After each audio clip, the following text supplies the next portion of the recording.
नौसेना में शामिल हुई है अरिघात परमाणु पनडुब्बी। नमस्कार, आपके साथ हूं मैं राजीव शर्मा। बड़ी खबर से शुरुआत कर रहा हूं। रक्षा मंत्री राजनाथ सिंह ने नौसेना को नई परमाणु पनडुब्बी अरिघात सौंप दी है। विशाखापत्तनम में पूर्वी नौसेना कमान के बेस पर इसे सौंपा गया। नौसेना अधिकारियों ने रक्षा मंत्री को गार्ड ऑफ ऑनर दिया। रक्षा मंत्री बोले, देश की सुरक्षा को अरिघात मजबूत करेगी। भारत के पास ये दूसरी परमाणु चलित पनडुब्बी आ गई है। इससे पहले भारत की पहली परमाणु पनडुब्बी अरिहंत हुआ करती थी। न्यूक्लियर सबमरीन अरिघात आज भारतीय नौसेना में कमीशन्ड हो गई। यानी अब हमारे पास आईएनएस अरिहंत और आईएनएस अरिघात जैसी दो न्यूक्लियर सबमरीन हैं जो दुश्मन देश को परमाणु मिसाइलों से भस्म करने की क्षमता रखती हैं। बहुत जल्दी भारतीय नौसेना के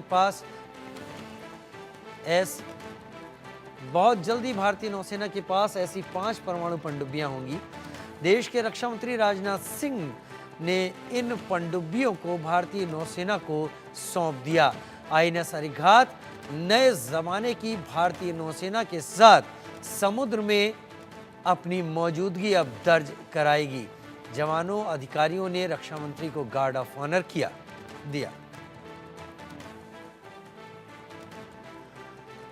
हमारे साथ खास मेहमान शामिल होंगे जिनसे हम जानना चाहेंगे कि आईएनएस अरिघात के नौसेना में शामिल होने से भारत आखिर कहां पर रहेगा इस पूरे क्षेत्र में।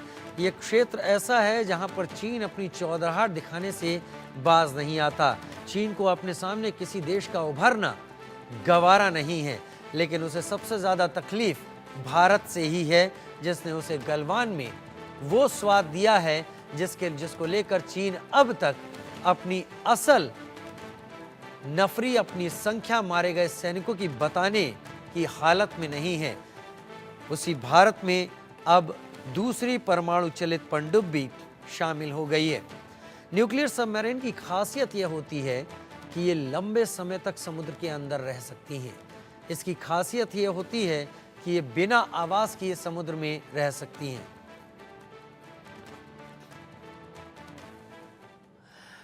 तो न्यूक्लियर सबमरीन की जो खासियतें हैं वो हम आपको बताने जा रहे हैं। आखिर क्या खासियत है अरिघात की, वो आपके सामने हम रख देते हैं। चौड़ाई 11 मीटर है, लंबाई 111.6 मीटर, पानी के अंदर 24 समुद्री मील नॉटिकल माइल्स के हिसाब से चलती है। 9.5 मीटर समुद्र की सतह पर 12 से 15 समुद्री मील प्रति घंटे की स्पीड से अरिघात चलती है।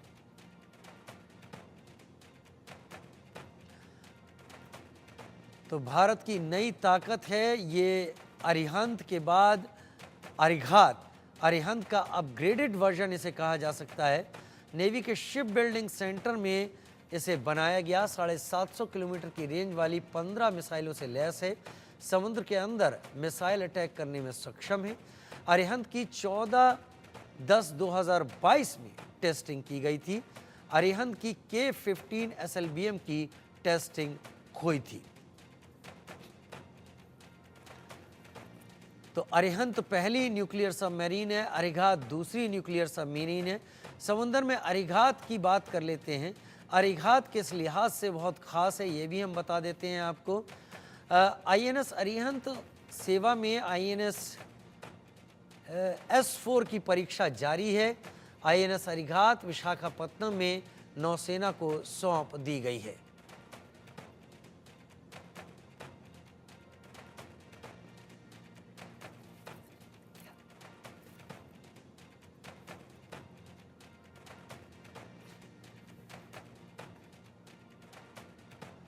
आईएनएस अरिघात विशाखापत्तनम में नौसेना को सौंप दी गई है।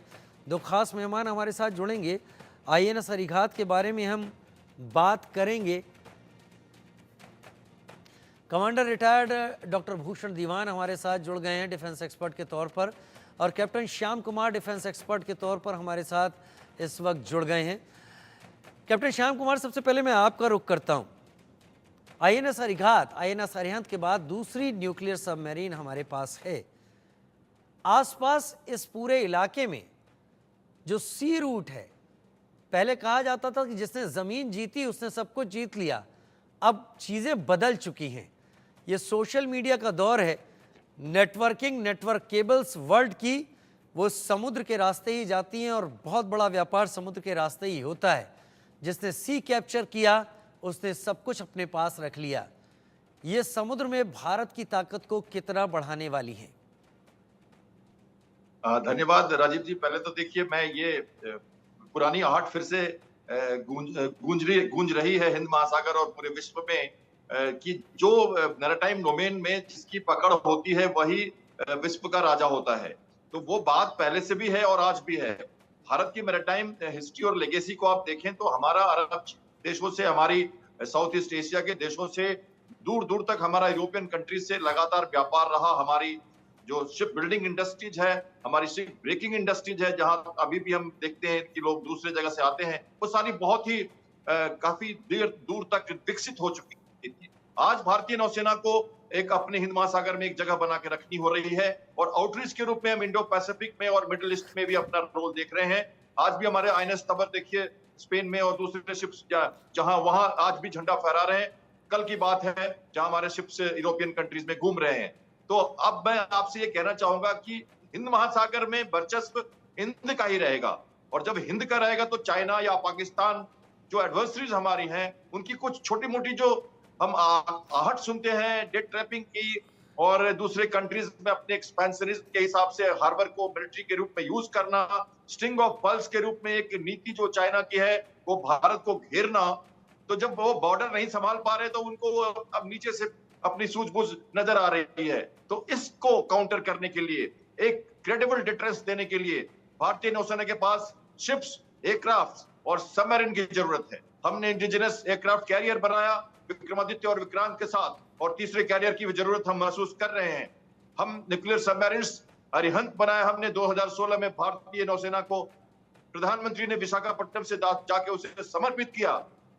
हमने विक्रांत को समर्पित किया पिछले साल, और अब हम आईएनएस अरिहंत को समर्पित किया है हमने कल विशाखापट्टनम में। दूसरी सबमरीन है 6000 टन की कैपेबल SSBN, जिसको कहते हैं सब सरफेस बैलिस्टिक न्यूक्लियर, मतलब न्यूक्लियर रिएक्टर से चलने वाला इंजन 80 मेगावाट का, और न्यूक्लियर टिप्ड बैलिस्टिक मिसाइल्स जो 750 किलोमीटर तक की दूरी तक तय कर सके और दुश्मन को एक अच्छा डिटरेंस दे सके।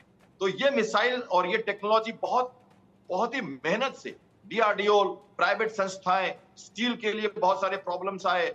हमने आईएनएस चक्रा लीज किया रशिया से, जो न्यूक्लियर पावर्ड सबमरीन थी, उसमें मिसाइल्स तो नहीं थी पर उनसे हमने सीखा, और उन सब के बाद हमने अरिहंत बनाया, और तब यह एडवांस टेक्नोलॉजी वेसल्स की तरह का एक अपना प्रोजेक्ट है।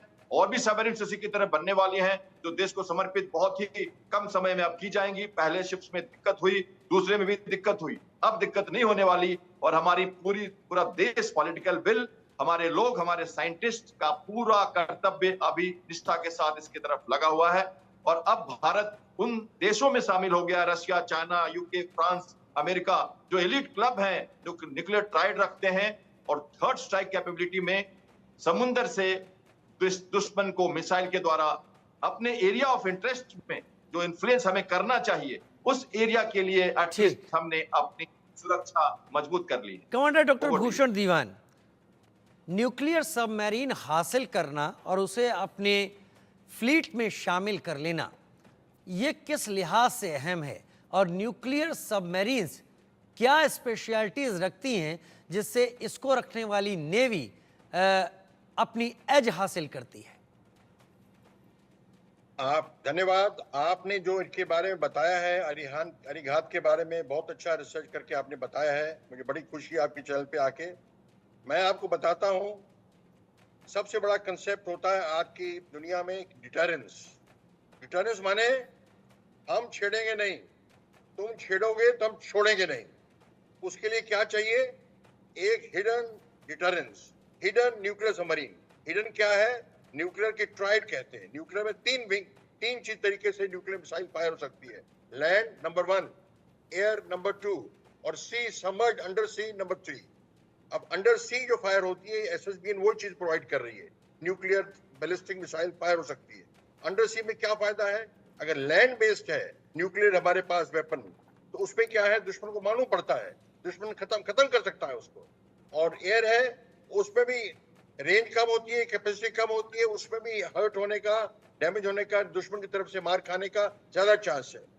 पर न्यूक्लियर जो है 300 मीटर डेप्थ तक चल रही है और कई महीनों तक चलती रहती है, उसको डिटेक्ट नहीं कर सकते आप, हिडन है। और वहां से जब न्यूक्लियर सबमरीन आप फायर करते हैं, इसे एक और चीज कहा जाता है सेकेंड स्ट्राइक कैपेबिलिटी।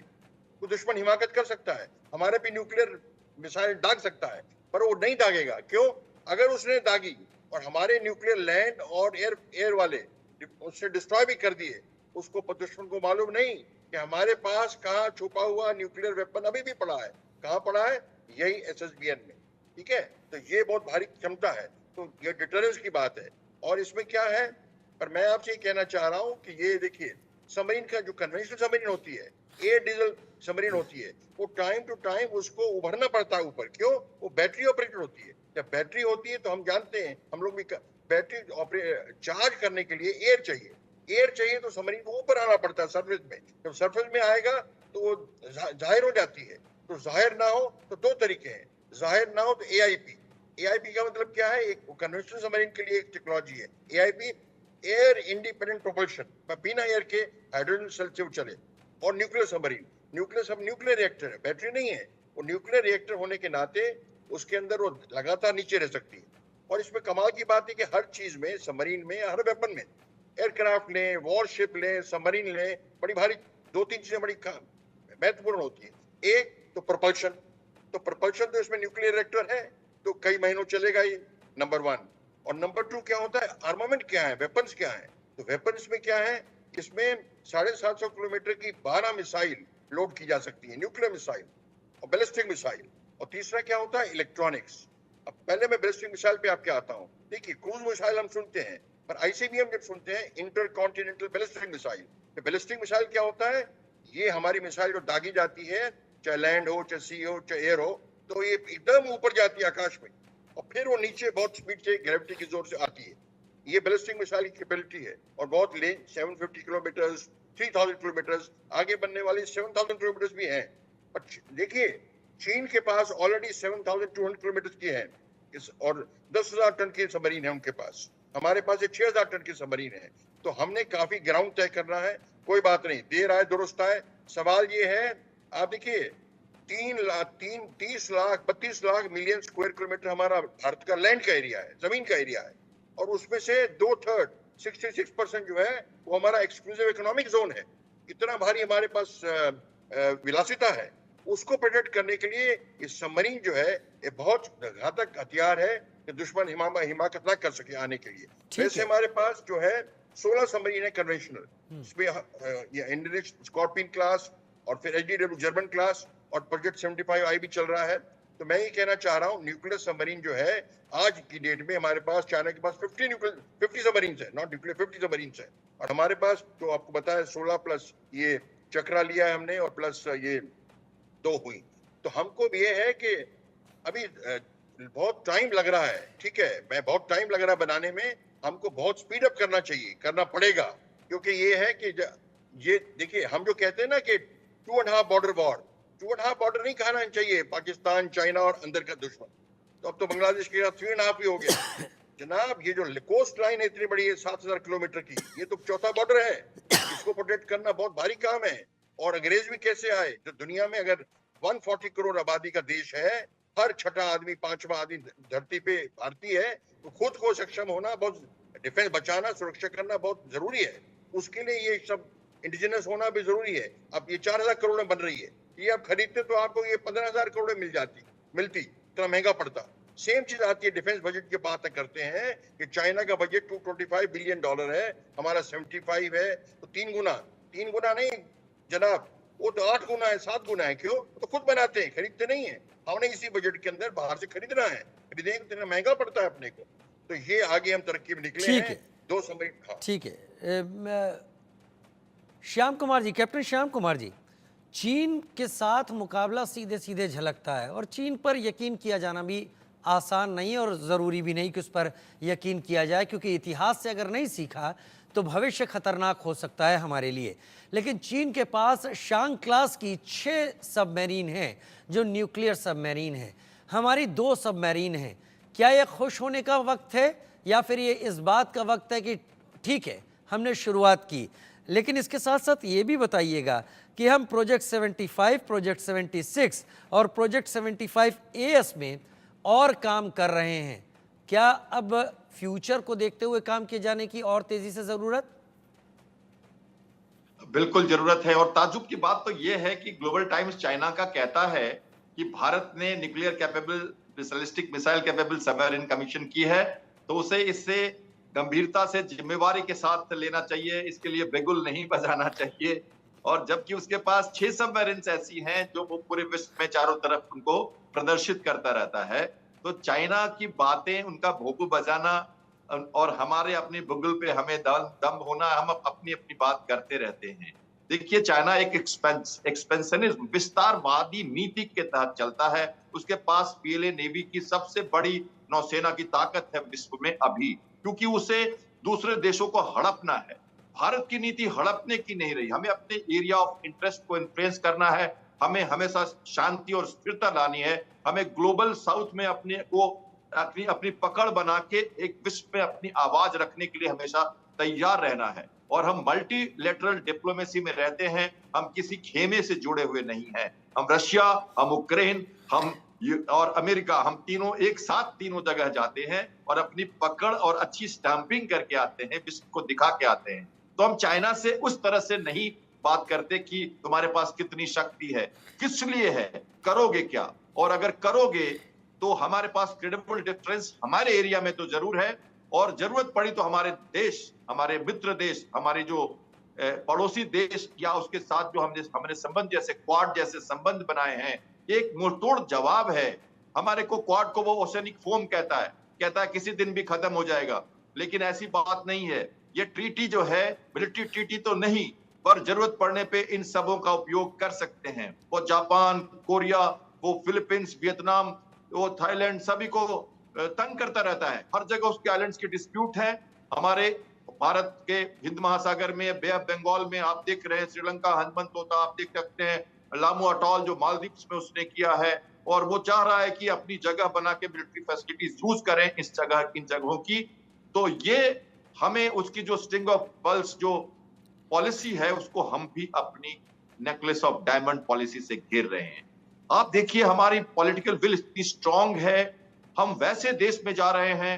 हमने मिस्र का दौरा किया था, हमने तुर्की का दौरा किया जहां बहुत कम प्रधानमंत्री गए, हमने मंगोलिया जो नॉर्थ में है चाइना के, और हम वियतनाम और साउथ ईस्ट की तो इन्फ्लुएंस को करते ही रहते हैं। हम मंगोलिया तक जा रहे हैं, अभी हम सेंट्रल यूरोप को भी देख रहे हैं, पोलैंड और यूक्रेन की विजिट हमने की। ये सब क्या है? हम दुबई में भी अपनी जगह बनाएंगे, हम अपनी साउथ अफ्रीकन के कोस्ट पे भी अपनी जगह बनाएंगे। आज भारतीय नौसेना के शिप्स पिछले साल 22 में देखिए, जब हमारे काल में हमने हर महाद्वीप में एक शिप भेजा था 15 अगस्त को, अपनी प्रेजेंस दिखाई थी। हमारी कल्चरल टीम, बैंड, योगा और हमारा प्रोजेक्शन उन हार्बर्स में किया गया। हम चाहते हैं कि विश्व हमारे साथ रहे, और ऐसी जरूरत पड़े तो हम शांति की तरह, एक जिम्मेदार देश की तरह चाइना को सबक सिखा सके। तो अगर हम इसके लिए इकोनॉमिक ग्रोथ के लिए मिलिट्री की ग्रोथ, जैसा आपने सुना होगा डिफेंस मिनिस्टर को कल कहते हुए, अगर हमें इकोनॉमिक ग्रोथ करनी है तो उसके लिए कैपेबल मिलिट्री भी चाहिए। ठीक है सर, ठीक और है। 3 चीजें मैं मानता हूं पर्सनली, आपकी इकोनॉमिक ग्रोथ, आपकी मिलिट्री, और तीसरा आपका सॉफ्ट पावर जो आपका संस्कार है। तो भारत के पास ये तीनों चीजें चाहिए, तब हम तीसरे पायदान पे इकोनॉमी में पहुंचेंगे। और इकोनॉमी में पहुंचने के लिए क्रेडिबल डिफरेंस चाहिए। और सॉफ्ट पावर तो वैसे भी भारत बहुत दिखा चुका है कैप्टन, और उसी का असर है कि भारत को आंख दिखाने वाले बहुत सारे चेहरे सामने दिखाई पड़ते हैं। लेकिन मैं बड़ी खबर का रुख कर लूं, एक बार फिर आप लोगों के पास आऊंगा। भारतीय नौसेना की ताकत तो वाकई बढ़ने वाली है। जापानी यूनिकॉर्न एंटीना सिस्टम, ये भी भारत को मिल रहा है। भारत जापान के बीच रक्षा उपकरणों का समझौता, भारत जापान से ये कम्युनिकेशन सिस्टम खरीदेगा। जापान में बने इस एंटीना को यूनिकॉर्न कहा जाता है, पूरा नाम यूनिफाइड कॉम्प्लेक्स रेडियो एंटीना इसे कहा जाता है। इसका कितना बड़ा फायदा होगा ये हम अपने एक्सपर्ट से समझने की कोशिश करेंगे।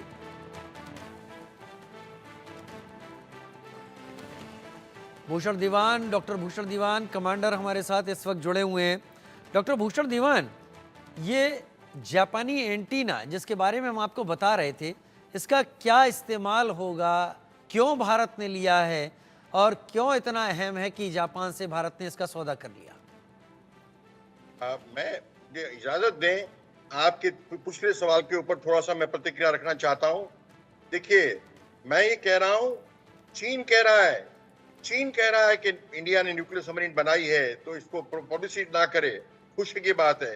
कोई तो इसको नोट ले रहा है, दुश्मन जाग गया है, बड़ी अच्छी बात है, ये हमारी उपलब्धि है, पर उपलब्धि बहुत शुरुआत की है, हमने आगे बहुत डिस्टेंस तय करना है।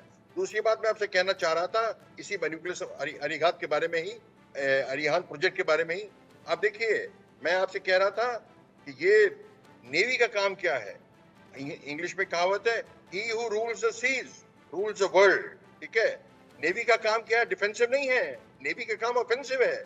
हमारी जब न्यूक्लियर सबमरीन चाइना के कोस्ट पे जाएगी तो उनके सारे जो मेन सेंटर है, शंघाई है, बीजिंग है, दुनिया भर के सारे सेंटर है, वो हमारे पकड़ में आ जाते हैं, गिरफ्त में आ जाते हैं। तो ये काम है। और जब तक क्या है, कहते हैं offence is the best form of defence. और second strike capability, no first use, हम न्यूक्लियर फर्स्ट यूज नहीं करेंगे। और उसमें मैं आपको बैलिस्टिक मिसाइल की बता रहा था। ठीक है सर, मैं आ रहा हूं सर। हमने जो बातें की अपने दर्शकों के सामने इस रेडियो एंटीना की, तो यूनिकॉर्न सिस्टम की क्या विशेषताएं वो भी बता देते हैं जो उसे खास बनाती हैं। इस एंटीना में लिंक 16 नाम का एक नेटवर्क है जो नाटो और पश्चिमी देशों द्वारा इस्तेमाल होता है।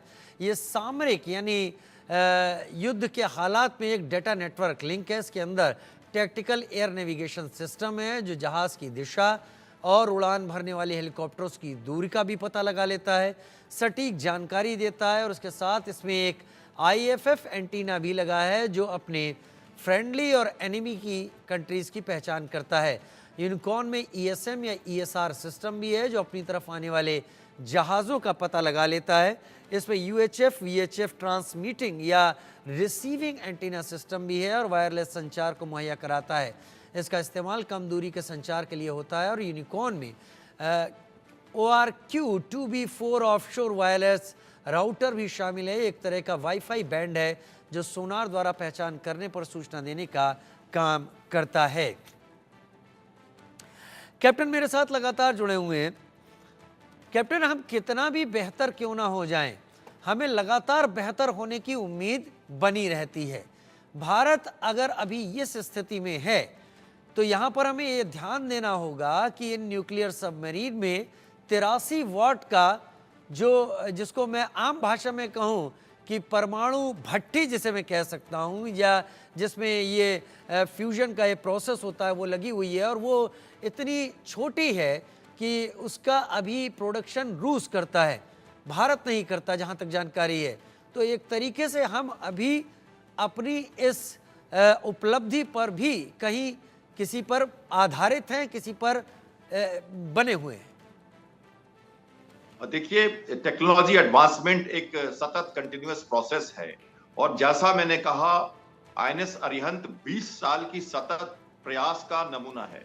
न्यूक्लियर सबमरीन को ऑपरेट करने के लिए एक रिलायबिलिटी चाहिए, एक काफी अनुभवी लोग चाहिए।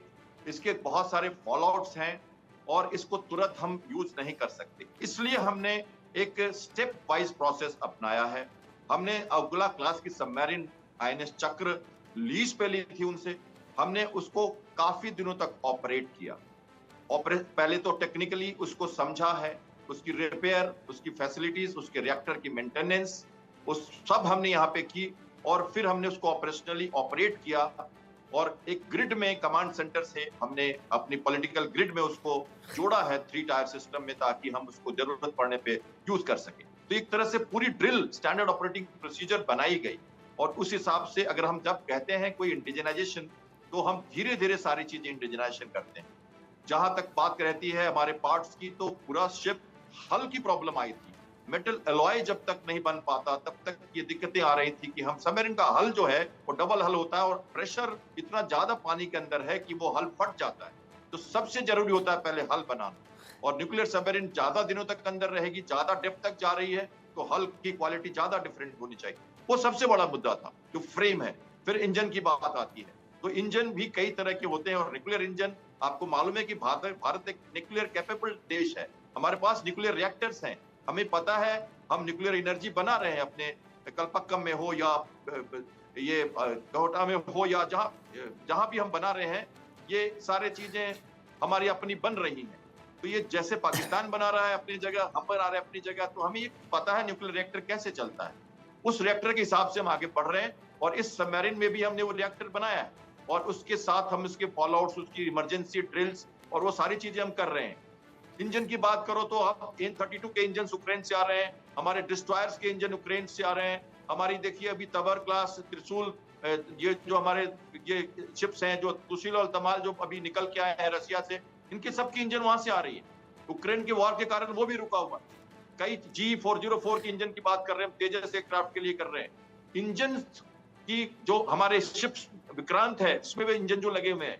कुछ चीजें हैं जो हम अभी एडवांस टेक्नोलॉजी में हैं, जहां हमें अभी भी दूसरे देशों पर निर्भर होना पड़ता है। हमने लक्ष्य रखा हुआ है, हमने 3 साल, 4 साल, 5 साल का लक्ष्य रखा हुआ है। हमने यूक्रेन से भी कहा, हमारे प्रधानमंत्री ने, अगर वहां से इंजन नहीं आते तो ज्वाइंट वेंचर में इंडिया में इंजन बनाया जाए, क्योंकि ऐसे इंजन और ऐसे एयरक्राफ्ट और शिप्स दूसरे देश भी यूज कर रहे हैं, बाद में हम उनको export captain Shyam Kumar, commander Bhushan, एक बात तो यहाँ पर समझने वाली है कि इंडियन ओशियन या हिंद महासागर, इससे भारत के हित सीधे तौर पर जुड़े हुए हैं और ये एक ऐसा इलाका है जो चाहने पर, अगर भारत चाहे तो मलक्का स्टेट के जरिए अपनी ताकत का एहसास करा सकता है। चीन के ग्लोबल टाइम्स को वो दिखाई पड़ रहा है जो वाकई भविष्य है। अगर मलक्का स्टेट भारत एक अपनी परमाणु पनडुब्बी के दायरे में रख देता है तो चीन को तकलीफ होने ही वाली है, जिसका 80% रोजी रोटी या कमाई इसी के जरिए होती है। तो भारतीय नौसेना उस जगह आ रही है जहां वो डेटरेंट कायम कर सके, दूसरों को बता सके कि समय भले कह रहा हो कि भारतीय नौसेना उतनी बड़ी नहीं है, लेकिन इरादे भारतीय नौसेना के कतई छोटे नहीं है। बहुत धन्यवाद, आप दोनों हमारे साथ जुड़े और आप दोनों ने ये विचार साझा किए। एक छोटे से ब्रेक की तरफ आगे बढ़ रहे हैं, जल्द हाजिर होते हैं।